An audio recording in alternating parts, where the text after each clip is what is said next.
Ibang klaseng tatag ng loob ang Perpetual Health Altas nang makumpleto nila ang isang come-from-behind win kontra sa AYAC Generals para mapanalunan ang Season 91 NCAA Men's Volleyball Championship. At mga kasama natin sila ngayon, andito si Coach Sammy Acailar at players na sina Ray Taneo Jr., Relan Taneo, Bonjomar Castel, Warren Katipay, Patrick Ramos at Jack Kalingking. Guys, welcome to the Score. Palakpakan mga champions!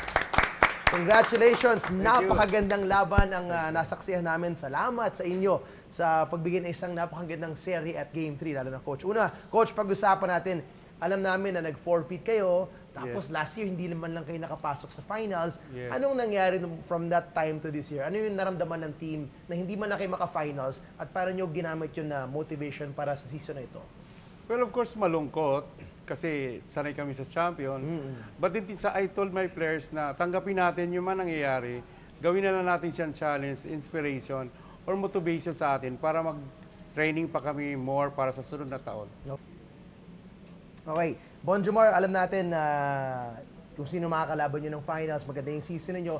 Nung pumasok kayo sa finals, alam nyo, AYAC makakalaban nyo. AYAC yung nag-champion last year. Kumbaga, nakuha nila yung corona ninyo. Sila pa may MVP. Ano pakiramdam nung papasok kayo ng best of 3 finals na sila yung makakatapat ninyo? Mas naging mas kumpiyansa sa sarili namin kasi kinuha nila yung corona namin nung last season 90. Correct, So bumalik kami, bounce back kami ngayon season 91 para masungkit ulit yung pinaka gusto ng team namin na saka yun, nasungkit nga namin yung gusto namin makamit. Yun. Pero rewind tayo ng konti, Ray. Alam natin na gano'n yung kumpiyansa ninyo, papasok ng serye, pero hindi nangyari yung gusto niyo nangyari nung Game 1. Sila nanalo, intense yung laban, at grabe yung kumpiyansa nila. Anong pakiramdam after nung talo ng Game 1? Paano nyo pinaghandaan to sa Insayon bago mag-Game 2? Nag-double time kami sa training, pinush pa namin yung sarili namin hanggang sa binigyan kami ng motivation ng coach namin na laban lang ng laban, just keep moving. Yan nga, teamwork wins championship. Relan, isa kang malaking bahagi din sa depensa. Sabi ni coach nga nung Game 2, yung panalo nyo, depensa talaga ang naging susi nun. Pagkatapos yung bang mapanalo yung Game 2, pakiramdam nyo na ba na sa inyo na yung momentum na sa kanila napunta yung pressure? Opo, kasi yung moral namin, pataas ng pataas. Tapos yung kalaban, pababa ng pababa. Tapos yung Game 3 namin, pinagandaan talaga namin, double time talaga kami. Bawat ikot nila, bawat galaw, bawat spike nila, binabantayan talaga namin, binabasa namin. Para pagdating ng laro sa Game 3, alam na namin kung paano gumalaw, ganyan. Tapos makukuha namin yung set play nila po.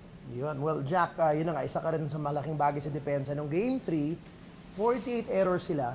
Tapos si Moika, hindi siya naka 20 points. The first 2 games, 22 ata siya, no? Tapos 18 lang siya.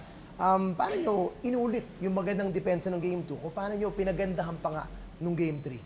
Siguro yung para sa akin, yung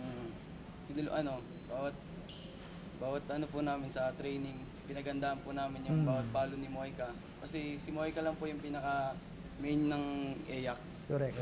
Yung bawat palo niya, saan siya po pumapalo, dinidepensa namin, binabantayan namin. Sa blocker po namin, sinabi ko lang po sa kanila, kahit anong mangyari, huwag nilang mabibitawan si Moika. Yun na nga nangyari. Well, eto, may drama pa. Diyan, napunta tayo dun sa 5th set, lumamang pa sila 11-5. Kahit anong sport, sabi mo, baka wala na to eh. Imagine mo, 4 points sila, champion na sila. Nag-timeout daw si coach. Ano nangyari? Anong naging usapan sa timeout na yun? Una-una doon, nagdasal po kami kay God na huwag niya kaming iwan, lalong-lalo na sa crucial na yun. Tapos si coach nagbigay ng motivation sa amin na perpetual kami, palaban. Tapos nagbigay din siya na nothing is impossible kung gugustuhin namin.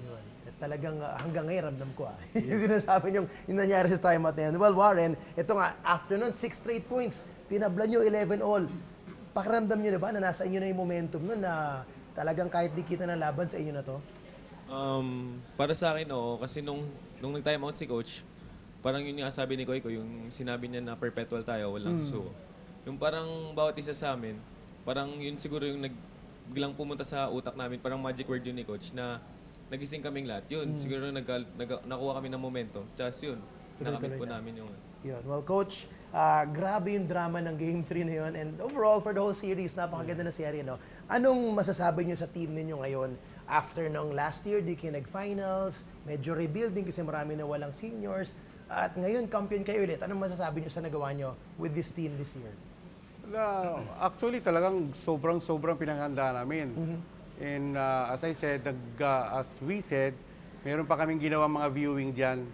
So para lang mabasa talaga namin. And yung confidence ng mga bata ko, sobrang taas kasi bawat isa sa kanila, ang puso nila gusto nilang talunin ng AYAC this year. Well, for next year, buo pa rin. Maraming babalik. Yes. Yan, pakinggan nyo yung yes ni Coach. Kumpiyansa. Well, for Yes. now, enjoy nyo ito. You deserve it. Congratulations. At maraming salamat sa isang napaka-entertaining na serye para sa inyo. And congratulations on the championship. Thank you very much. Thank you. Professor. Salamat. Thank you.